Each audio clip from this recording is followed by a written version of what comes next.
Hello guys, welcome back to my channel. Let's get straight to our reading. Where we were. Interpretation. Women of Byron's time were longing to play a different role than society allowed them. They were supposed to be the decent, moralizing force in nature. Only men had outlets for their darker impulses. Underlying the social restrictions on women perhaps was a fear of the more immoral and unbridled part of the female psyche. Feeling repressed and restless, women of the time devoured Gothic novels and romances, stories in which women were adventurous and had the same capacity for good and evil as men. Books like this helped to trigger a revolt, with women like Lady Caroline playing out a little of the fantasy life they had had in their girlhood, where it had to some extent been permitted. Byron arrived on the scene at the right time. He became the lightning rod for women's unexpressed desires. With him they could go beyond the limits society had imposed. For some the lure was adultery, for others it was romantic rebellion, or a chance to become irrational and uncivilized. The desire to reform him merely covered up the truth, the desire to be overwhelmed by him. In all cases it was the lure of the forbidden, which in this case was more than merely a superficial temptation. Once you become involved with Lord Byron, he took you further than you had imagined or wanted. Since he recognized no limits, women did not just fall in love with him, they let him turn their lives upside down, even ruin them. They preferred that fate to the safe confines of marriage. In some ways, the situation of women in the early 19th century has become generalized in the early 20th first. The outlets for male bad behavior, war, dirty politics, the institution of mistresses and courtesans have faded away. Today, not just women but men are supposed to be eminently civilized and reasonable, and many have a hard time living up to this. As children, we were able to vent the darker side of our characters, a side that all of us have, but under pressure from society, at first in the form of our parents, we slowly repress the naughty, rebellious, perverse traits in our characters. To get along, we learn to repress our dark sides, which become a kind of lost self, a part of our psyche buried beneath our polite appearance. As adults, we secretly want to recapture that lost self. The more adventurous, less respectful childhood part of us, we are drawn to those who live out their lost selves as adults. Even if it involves some evil or destruction like Byron, you can become the lightning rod for such desires. You must learn, however, to keep this potential under control and to use it strategically. As the aura of the forbidden around you is drawing targets into your web, do not overplay your dangerousness, or they will be frightened away. Once you feel them falling under your spell, you have freer rein. If they begin to imitate you as Lady Caroline imitated Byron, then take it further. Mix in some cruelty, involve them in sin, crime, taboo activity, whatever it takes. Unleash the lost self within them. The more they act it out, the deeper you hold over them. Going halfway will break the spell and create self-consciousness. Take it as far as you can. Baseness attracts everybody. John Wolfgang Goethe. Keys to seduction. Society and culture are based on limits. This kind of behavior is acceptable. This is not. That is not. The limits are fluid and change with time, but there are always limits. The alternative is anarchy, the lawlessness of nature, which we dread, but we are strange animals. The moment any kind of limit is imposed, physically or psychologically, we are instantly curious. A part of us wants to go beyond that limit, to explore what is forbidden. If, as children, we are told not to go past a certain point in the woods, that is precisely where we want to go. But we grow older and become polite and differential, more and more boundaries encumber our lives. Do not confuse politeness with happiness. However, it covers up frustration, unwanted compromise. How can we explore the shadow side of our personality without incurring punishment or ostracism? It seeps out in our dreams. We sometimes wake up with a sense of guilt at the murder, incest, adultery, and mayhem that goes on in our brains until we realize no one needs to know about it but ourselves, but give a person the sense that with you, they will have a chance to explore the outer reaches of acceptable polite behavior, that with you they can vent some of their closest personality, and you create the ingredients for a deep and powerful seduction. You will have to go beyond the point of merely teasing them with an elusive fantasy. The shock and seductive power will come from the reality of which you are offering them. Like Byron, at a certain point, you can even press it further than they may want to go. If they have followed you merely out of curiosity, they may feel some fear and hesitation, but once they are hooked, they will find you hard to resist. For it is hard to return to a limit once you have transgressed and gone past it. The human cries out for more and does not know when to stop. You will determine for them what it is time to stop. The moment people feel that something is prohibited, a part of them will want it. This is what makes a married man or woman such a delicious target. The more someone is prohibited, the greater the desire. George Villiers, the Earl of Buckingham, was the favorite first of King James I, then of James' son, King Charles I. Nothing was ever denied him. In 1625, on a visit to France, he met the beautiful Queen Anne and fell hopelessly in love. What could be more impossible, more out of reach than the queen of a rival power? He could have had almost any other women, but the prohibited nature of the queen completely inflamed him until he embarrassed himself and his country by trying to kiss her in public. Since what is forbidden is desired, somehow you must make yourself seem forbidden. The most blatant way to do this is to engage in behavior that gives you a dark and forbidden aura. Theoretically, you are someone to avoid. In fact, you are too seductive to resist. That was the allure of the actor Errol Flynn, who, like Byron, often found himself the pursued rather than the pursuer. Flynn was still devilishly handsome, but he also had something else, a definite criminal streak. In his wild youth, he engaged in all kinds of shady activities. In the 1950s, he was charged with rape, a permanent stain on his reputation, even though he was acquitted. But his popularity among women only increased. Play up your dark side and you will have a similar effect.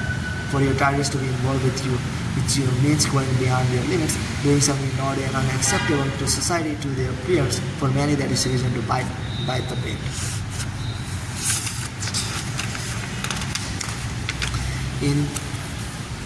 In Junichiro Kanazaki 1928 novel, Quicksand, Sonoko Kakiuchi, the wife of a respectable lawyer, is bored and decides to take art classes to while away the time there. She finds herself fascinated with a fellow female student, the beautiful Mitsuko, who befriended her and seduces her.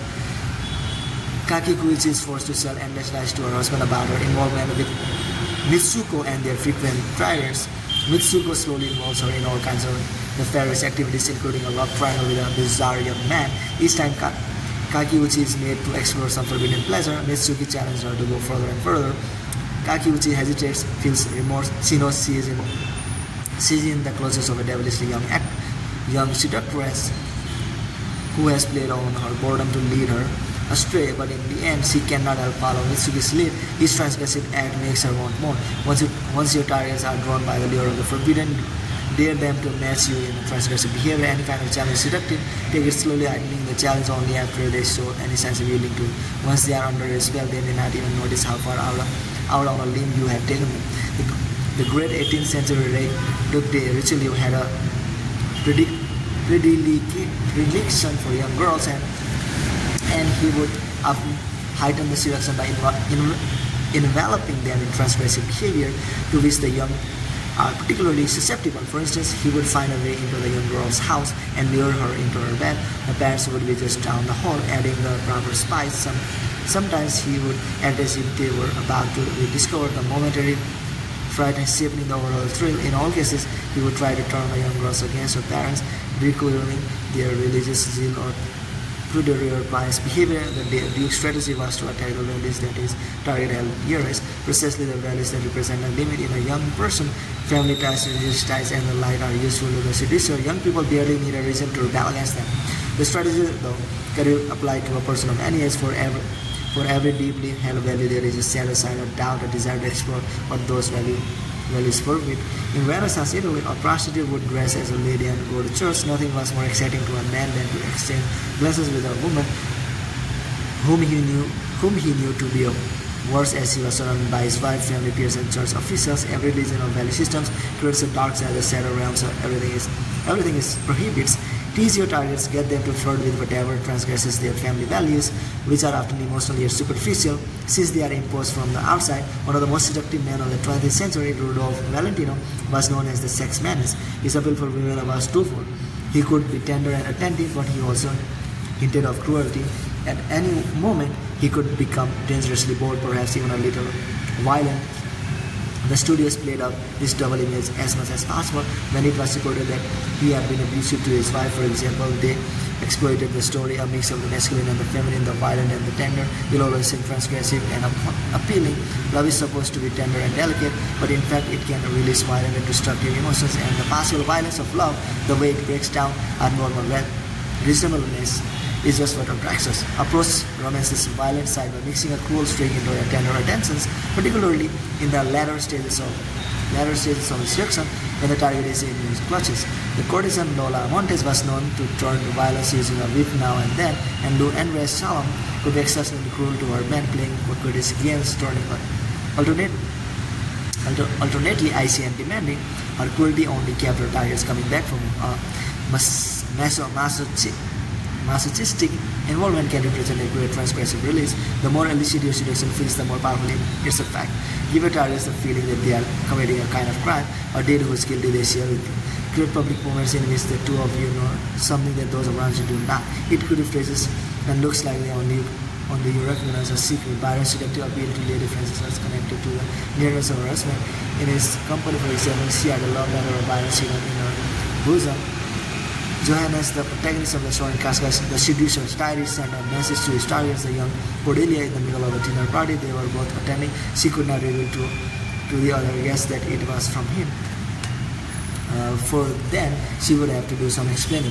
He might also say something in public that would have a special meaning for her. Since he referred to something in one of his letters, all of this added spice to their affair, giving it a feeling of shared secret, even a guilty crime. It is critical to play on tensions like this in public, creating a sense of complicity and collision against the world.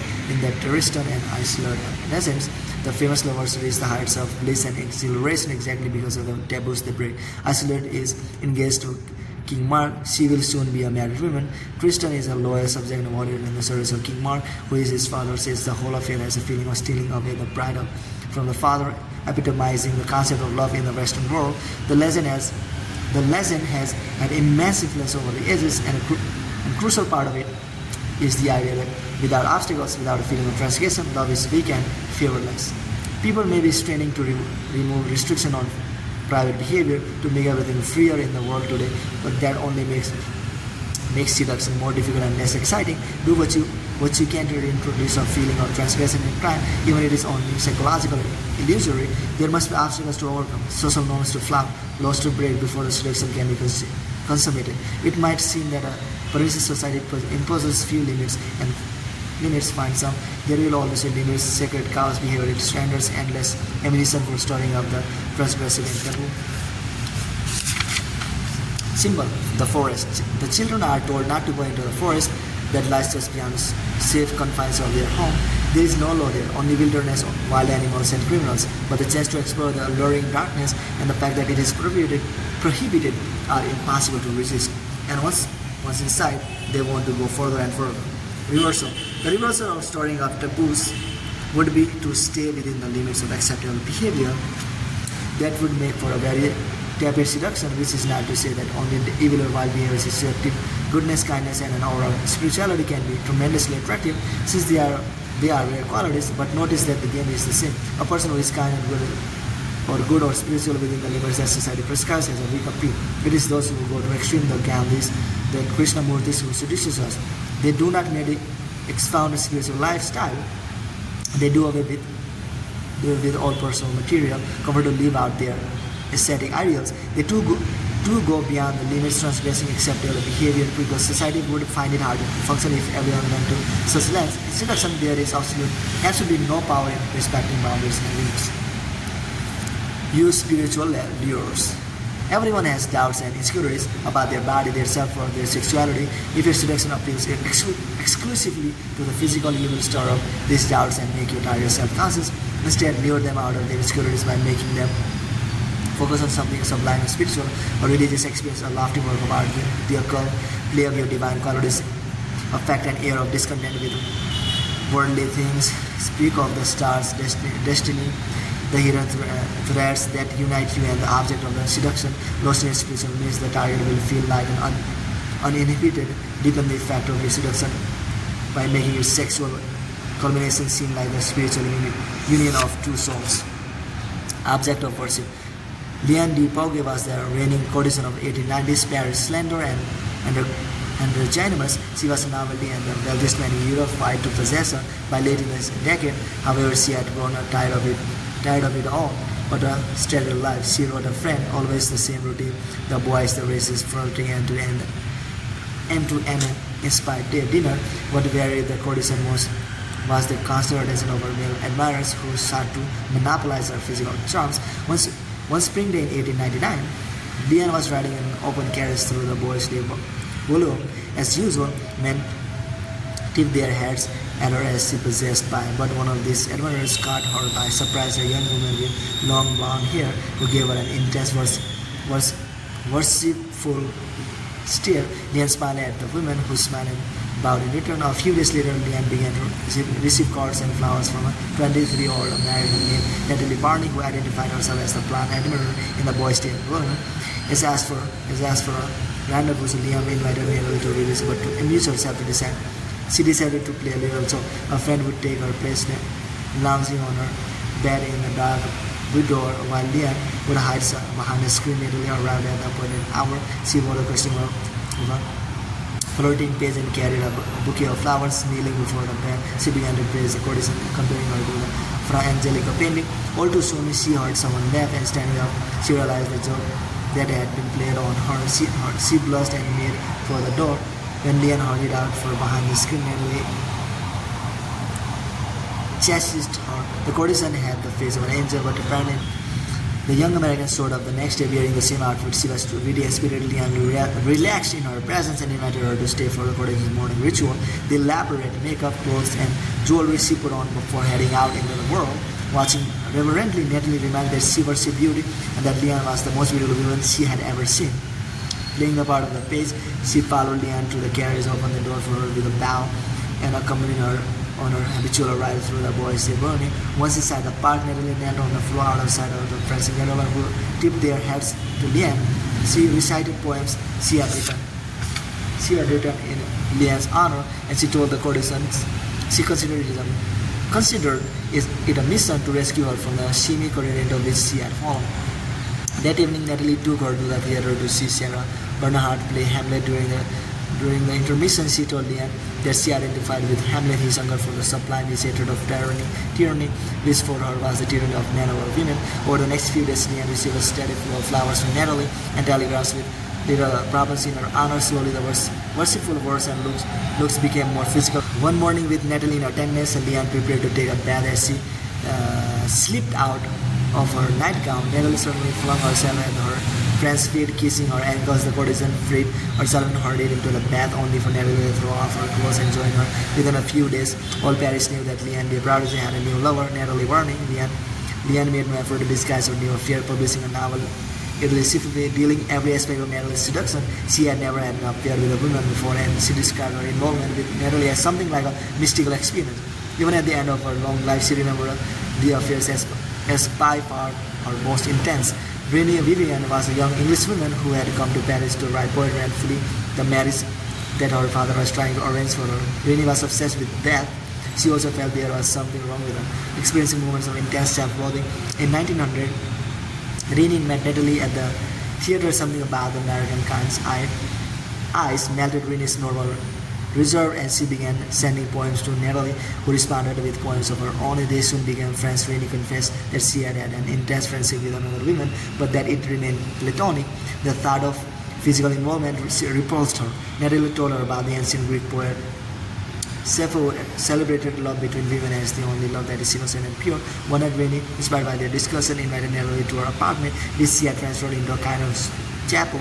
The room was filled with candles and with white lilies.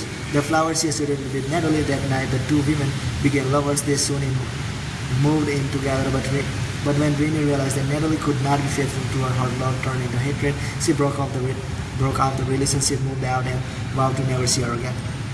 Over the next few months, Natalie sent her letters and poems and showed up at her new home, all to no avail. Renée would have nothing to do with her. One evening at the opera, though, Natalie sat down beside her and gave her a poem she had written in her honor. She expressed her regrets for the past and also a single request: the two women should go on a pilgrimage to the Greek island of Lesbos, Sappho's home. Only there could they purify themselves and their relationships. Rini could not resist. On the island, they retraced the poetess steps, imagining they were transported back into the pagan, innocent days of ancient Greece, for Rini Natalie had become Sappho herself. When they finally returned to Paris, Rini wrote her, "My bond Cyril, I don't want you to become like those who dwell on earth. I want you to stay yourself, for this is the way you cast your spell over me." The affair lasted only until Rini's death in 1909. So bye guys, see you tomorrow.